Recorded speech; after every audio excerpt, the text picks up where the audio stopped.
السلام علیکم۔ آج کی اس خوبصورت پیشکش میں ہم ایک ایسی کہانی اور تجزیے پہ بات کرنے والے ہیں جو واقعی اسلامک ہسٹری کا ایک نہایت اہم ٹرننگ پوائنٹ ہے۔ ہم بخاری شریف کی حدیث نمبر 2، جسے حدیث جبریل بھی کہا جاتا ہے، اس پر روشنی ڈالیں گے۔ یہ صرف ایک عام سا واقعہ نہیں ہے، یہ دراصل پورے دین کی بنیاد ہے۔ تو چلیے اس سفر کا آغاز کرتے ہیں۔ ذرا تصور کیجئے، ایک دن ایک چھوٹا سا بچہ مسجد میں اکیلا بیٹھا ہے۔ وہ بہت گہری سوچ میں گم ہے۔ اس کے دل میں ایک ہی سوال بار بار گھوم رہا ہے، سچا مومن آخر ہوتا کون ہے؟ یہ ایک ایسا سوال ہے جو شاید ہم سب کے ذہن میں کبھی نہ کبھی ضرور آتا ہے۔ وہ بچہ اس کا جواب تلاش کر رہا تھا، اور اسے اندازہ بھی نہیں تھا کہ آگے کیا ہونے والا ہے۔ تبھی اچانک وہاں مسجد میں ایک اجنبی شخص داخل ہوتا ہے۔ اب اس شخص کی اپیرنس بہت خاص تھی۔ اس نے بالکل سفید اور صاف ستھرے کپڑے پہنے ہوئے تھے، اور اس کے بال نہایت گہرے کالے تھے۔ حیران کی بات یہ تھی کہ اس پر سفر کی کوئی تھکان یا دھول مٹی بالکل نظر نہیں آ رہی تھی۔ وہ سیدھا وہاں گیا جہاں نبی صلی اللہ علیہ وسلم تشریف فرما تھے، اور ان کے بالکل قریب جا کر بیٹھ گیا۔ یہ منظر اپنے آپ میں بہت حیران کن تھا۔ ٹھیک ہے، تو چلیے ڈائریکٹلی اس پوائنٹ پر آتے ہیں۔ وہ اجنبی شخص آ کر اچانک 3 بہت ہی ہیوی سوالات پوچھتا ہے۔ 1، اسلام کیا ہے؟ 2، ایمان کیا ہے؟ اور 3، احسان کیا ہے؟ وہ لڑکا جو وہاں بیٹھا تھا حیرانی سے یہ سب دیکھ رہا تھا، کیونکہ یہ کوئی عام سوالات تھوڑی تھے۔ یہ سوالات تو دراصل پورے دین کا مکمل خلاصہ تھے۔ تو آئیے اس کے پہلے حصے کو دیکھتے ہیں۔ پہلا ستون، اسلام۔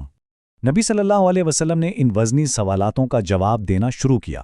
سب سے پہلے انہوں نے ان ظاہری اور بنیادی اعمال کے بارے میں بتایا جو اسلام کا فاؤنڈیشن تیار کرتے ہیں، جیسے صرف اللہ کی عبادت کرنا، نماز قائم کرنا، رمضان کے روزے رکھنا اور زکوٰۃ ادا کرنا۔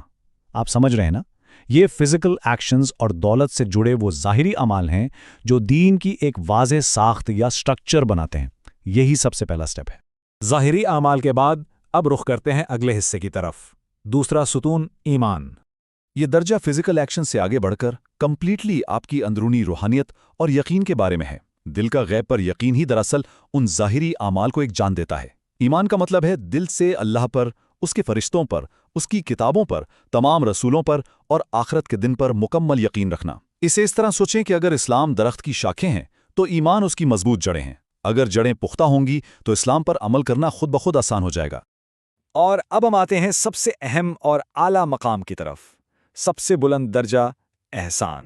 یہ مقام صرف ایکشنز یا دل کے یقین تک محدود نہیں ہے، بلکہ یہ اسپرچول پرفیکشن کا سب سے اونچا لیول ہے۔ نبی صلی اللہ علیہ وآلہ وسلم نے فرمایا کہ احسان یہ ہے کہ اللہ کی عبادت ایسے کی جائے جیسے آپ اسے دیکھ رہے ہیں، اور اگر آپ اسے نہیں دیکھ سکتے تو کم سے کم یہ یقین رکھیں کہ وہ آپ کو دیکھ رہا ہے۔ یہ بات واقعی رونگٹے کھڑے کر دینے والی ہے۔ یہی وہ سٹیج ہے جہاں عبادت میں اتنا خلوص آ جاتا ہے کہ ہر لمحہ یہ احساس زندہ رہتا ہے کہ اللہ کی نظر ہم پر ہیں۔ ان عظیم جوابات کے بعد وہ اجنبی شخص وہاں سے اٹھ کر چلا گیا، لیکن کہانی میں یہاں ایک بہت بڑا ٹویسٹ تھا۔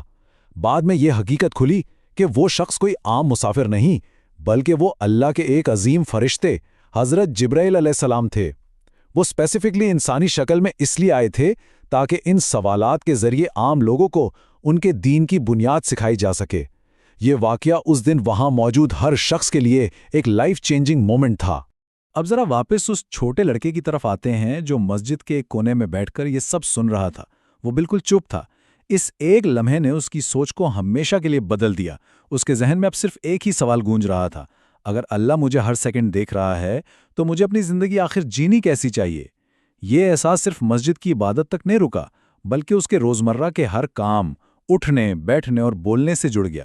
تو اس سب کا سب سے بڑا ٹیک اوے کیا ہے؟ احسان کے ساتھ زندگی جینا۔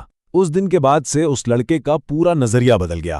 ذرا سوچئے، اگر ہم سب بھی اپنے ہر عمل میں، ہر چھوٹے بڑے فیصلے میں یہ احساس شامل کر لیں کہ ہمارا رب ہر حال میں ہمیں دیکھ رہا ہے، تو سوچنے والی بات ہے کہ یہ دنیا کتنی خوبصورت اور بہتر جگہ بن جائے گی۔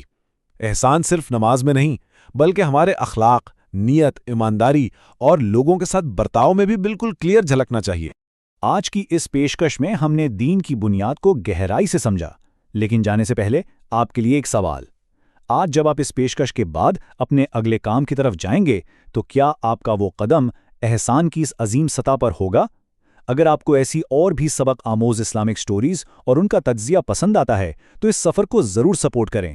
اس پیشکش کو لائک کریں، سبسکرائب کریں اور اپنے دوستوں اور خاندان کے ساتھ شیئر ضرور کریں تاکہ اور بھی لوگ اس اہم علم کا حصہ بن سکیں۔ اگلی پیشکش تک کے لیے اپنا بہت خیال رکھیے۔ خدا حافظ۔